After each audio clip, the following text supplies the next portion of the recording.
Assalamualaikum warahmatullahi wabarakatuh. Halo, selamat pagi sahabat PDK Malang. Bertemu kembali dengan saya Mbak Retno dalam Cangkruk PDK Malang. Bincang ringan keuangan negara persembahan Balai Diklat Keuangan Malang. Sahabat PDK Malang, apa kabar? Insya Allah saya yakin semua dalam keadaan sehat.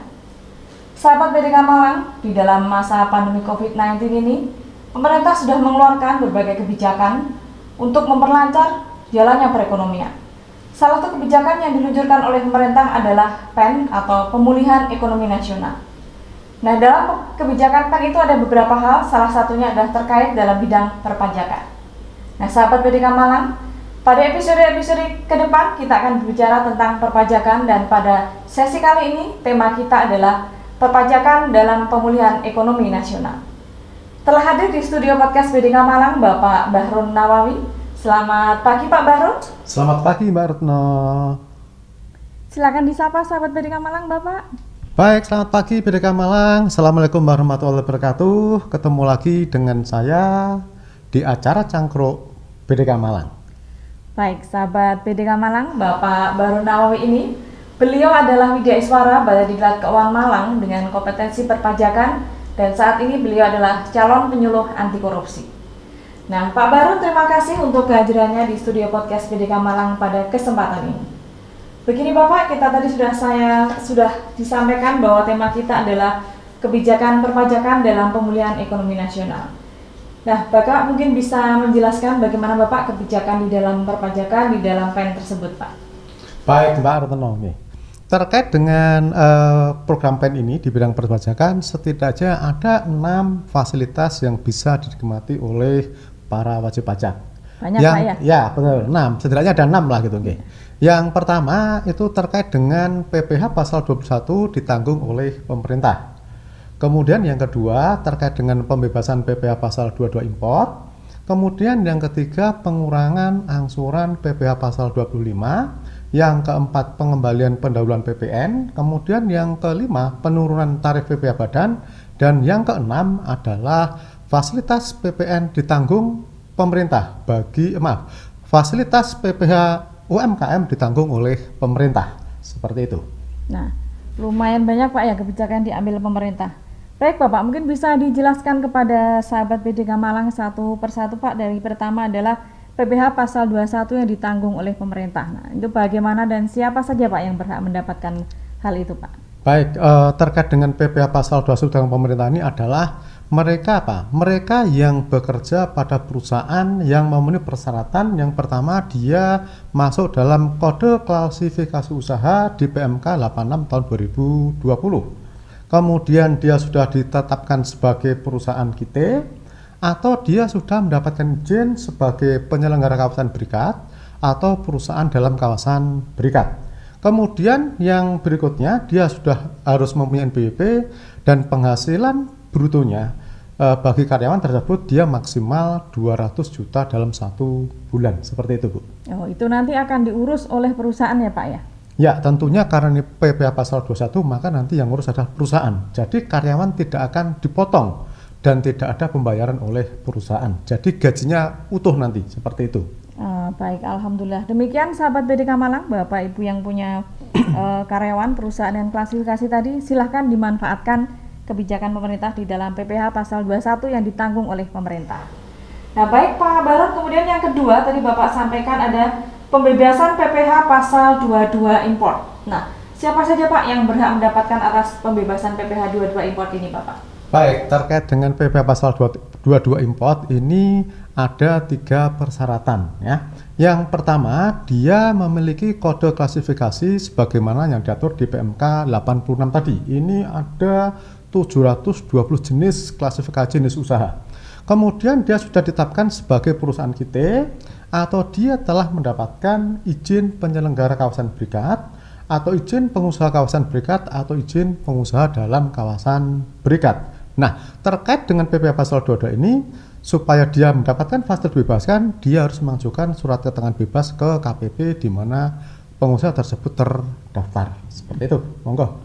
Oke, baik. Nah, sahabat PDK Malang, demikian Bapak Ibu sahabat PDK Malang yang mempunyai perusahaan import, silakan dimanfaatkan ya pembebasan PPh pasal 22. Mohon dilihat lebih detail lagi di dalam klasifikasi usahanya. Baik, yang ketiga Bapak adalah terkait dengan angsuran PPh pasal 26. Nah, itu seperti apa Bapak? Pengurangan angsuran PPh pasal 25. Mungkin bisa dijelaskan Bapak secara detail?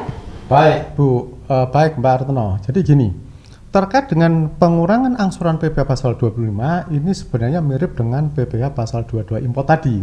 Gitu Pak ya. Dia harus masuk kualifikasi tertentu ya, yang ada di lampiran PMK 86 tahun 2020. Ini ada 1013 jenis klasifikasi usaha. Nah, yang kedua sama seperti tadi, ini juga harus ditetapkan sebagai perusahaan KIT. Nah, KIT ini adalah mereka yang tujuannya untuk kegiatan ekspor atau mereka sudah mendapatkan izin sebagai penyelenggara kawasan berikat atau izin pengusaha kawasan berikat atau perusahaan dalam kawasan berikat. Nah, besarnya pengurangan angsuran PPh pasal 25 tadi sebesar 30% dari yang seharusnya. Jadi kalau biasanya dia bayarnya 100 juta, dia cukup membayar 70 juta rupiah saja. Lumayan, diskon 30% gitu. Lumayan, jumlah yang cukup lumayan kalau itu diberlakukan per bulan Pak ya. Jadi bulan ini bisa diurus, bulan depan diurus, paling tidak beberapa bulan mendapat pengurangan ya karena kondisi pandemi Covid. Nah, silahkan Bapak Ibu bisa dimanfaatkan ya sahabat PDK Malang yang mempunyai klasifikasi usahanya seperti tersebut di dalam pasal PMK 86 2020. Baik, untuk selanjutnya Bapak yang keempat adalah terkait dengan pengembalian pendahuluan PPN. Nah, itu seperti apa Pak? Mungkin bisa dijelaskan ke kami Pak. Jadi gini Mbak Retno, selama ini kalau kita bicara pengambilan PPN, orang atau wajib pajak atau pengusaha kena pajak selalu takut ada pemeriksaan itu. Dan ini prosesnya lama gitu ya, ini seperti itu ya.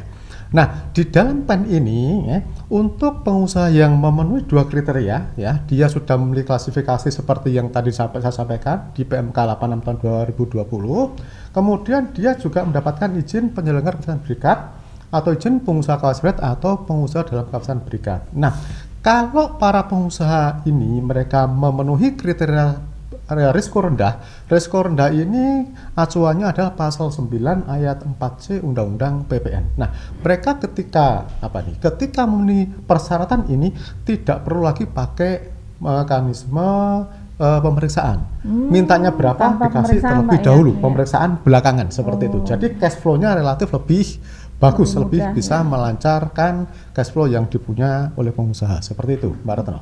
Oke. Jadi ini tetap usaha pemerintah Pak ya, tetap membantu ya beberapa perusahaan tadi ya dengan klasifikasi usaha tertentu. Baik Bapak, untuk yang kelima Pak, kita sampai pada poin kelima yaitu penurunan tarif PPh badan. Nah, ini kebijakannya seperti apa Pak dalam hal tersebut Pak? Oke, terkait dengan penurunan tarif PPh badan ini sebenarnya tidak hanya semata-mata untuk mengantisipasi COVID. Ini memang sudah ada perencanaan jangka panjang. Nah, terkait dengan kemudian momennya pas dia. Mulai tahun 2020 dan 2021 nanti tarif PPh badan itu yang sebelumnya 25% turun menjadi 22%. Ini untuk tahun 2020 dan 2021. Ya. Berarti di luar COVID ini sebenarnya Pak ya, tetap dia berjalan ya 2020 2021. Ya, betul, baik Pak. Okay.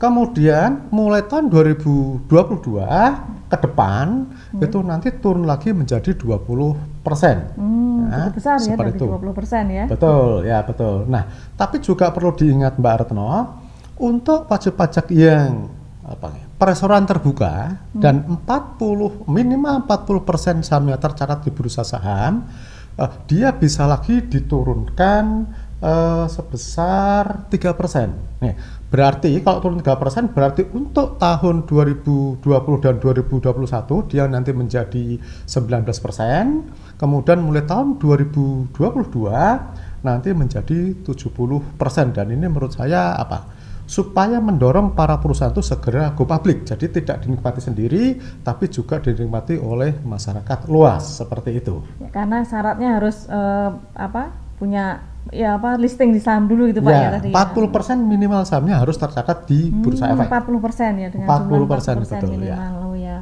Baik, berarti memang ada syarat khusus ya untuk PPh badan ya. Betul. Baik, nah yang terakhir nih Bapak terkait dengan PPh final UMKM ditanggung pemerintah. Nah, ini seperti apa Pak? Mungkin bisa dijelaskan Pak. Nah, jadi gini Mbak Retno, selama ini UMKM itu membayar PPh final sebesar 0,5% kali omset. Nah, kalau mereka tidak transaksi dengan pemungut, berarti dia akan bayar sendiri setiap bulan 0,5% dari omset tadi.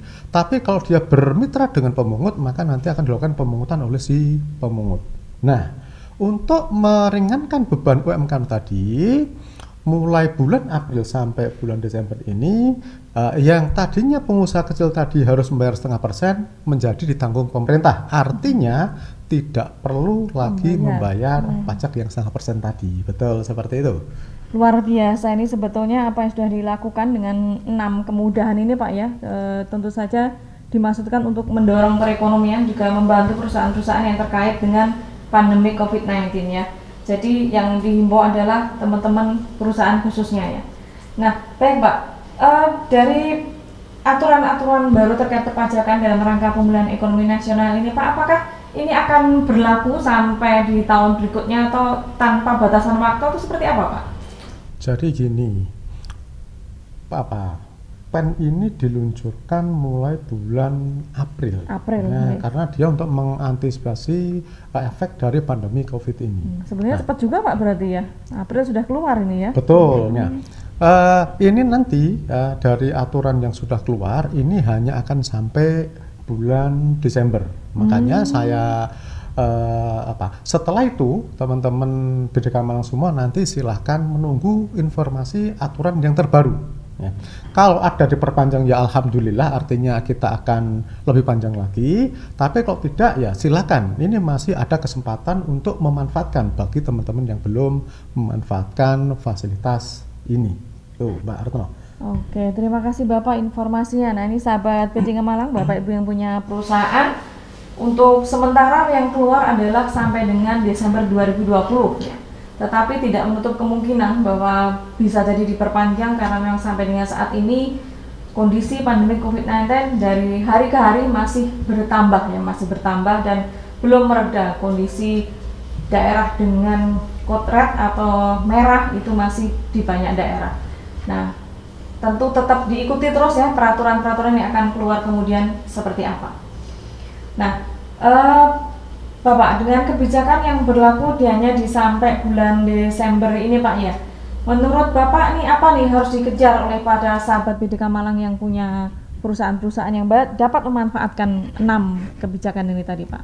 Baik Mbak Retno, jadi gini, ini sudah memasuki bulan Desember, jadi para pengusaha silakan dimanfaatkan. Kenapa demikian? Hasil dari data yang ada, kemarin saya baca berita-berita, sampai dengan bulan November itu baru dimanfaatkan 60% secara nasional. Masih banyak Pak ya, 40% ini. Jadi hanya separuh sedikit lah, 60% lah, itu nasional. Kalau Jawa Timur kemarin sudah di angka 62 ya. Nah, kenapa? Karena ini masih banyak, artinya bisa jadi masih banyak teman-teman sahabat BDK Malang yang belum memanfaatkan ini. Monggo selagi ada kesempatan silakan dimanfaatkan sebelum kesempatan itu berakhir gitu Mbak Retno. Nah, sebelum di akhir Pak ini terus gimana Pak cara memanfaatkannya Pak agar bisa memanfaatkan 6 kebijakan perpajakan ini Pak? Baik, kalau terkait ini, ini kalau teman-teman yang tadi masuk di perusahaan kita atau perusahaan berikat, saya rasa mereka sudah ya sebenarnya sama seperti biasa, sama, hanya nanti ketika dia ke KPP yang harus membayar menjadi tidak membayar seperti itu. Nah, terkait dengan UMKM ini teman-teman yang biasa mungkin yang sudah biasa melaporkan setiap bulan, dia akan melaporkan lewat kanalnya pajak.go.id seperti itu nggih, www.pajak.go.id. Nah, biasanya bayar menjadi tidak bayar, artinya tidak mekanismenya tidak berubah, sama seperti biasa. Bedanya kalau biasanya kita akan membuat SSP kemudian melakukan pembayaran, tapi kalau ada fasilitas ini hanya tidak perlu membayar saja, tapi laporan tetap seperti biasa. Seperti itu Mbak Retno. Oh baik, terima kasih Pak Bahrun Nawawi, ini pembicaraan yang sangat bermanfaat. Meskipun kita masih sudah berada di akhir, Bapak Ibu sekalian masih bisa manfaatkan di detik-detik akhir sahabat BDK Malang. Ada 6 kebijakan baru pemerintah dalam bidang perpajakan. Kalau boleh saya simpulkan ya Pak Bahrun, dalam rangka pemulihan ekonomi nasional, yaitu pertama adalah PPh pasal 21 ditanggung pemerintah, yang kedua pembebasan PPh pasal 22 impor, yang ketiga pengurangan angsuran PPh pasal 25, yang keempat pengembalian pendahuluan PPN, yang kelima penurunan tarif PPh padan, dan yang keenam adalah PPh final UMKM ditanggung pemerintah. Dan karena ini berakhir di bulan Desember, silakan segera dimanfaatkan dan tetap dilihat peraturannya apakah tahun depan masih akan diberlakukan. Demikian Pak Baro, terima kasih untuk share ilmunya yang luar biasa pada pagi hari ini. Semoga bermanfaat bagi sahabat PDK Malang semuanya dan bagi kita semua untuk pemerintah Indonesia. Terima kasih Pak Baro, sampai ketemu lagi di lain waktu. Terima kasih sahabat PDK Malang untuk perhatiannya, sampai ketemu di lain waktu. Wassalamualaikum warahmatullahi wabarakatuh. Waalaikumsalam.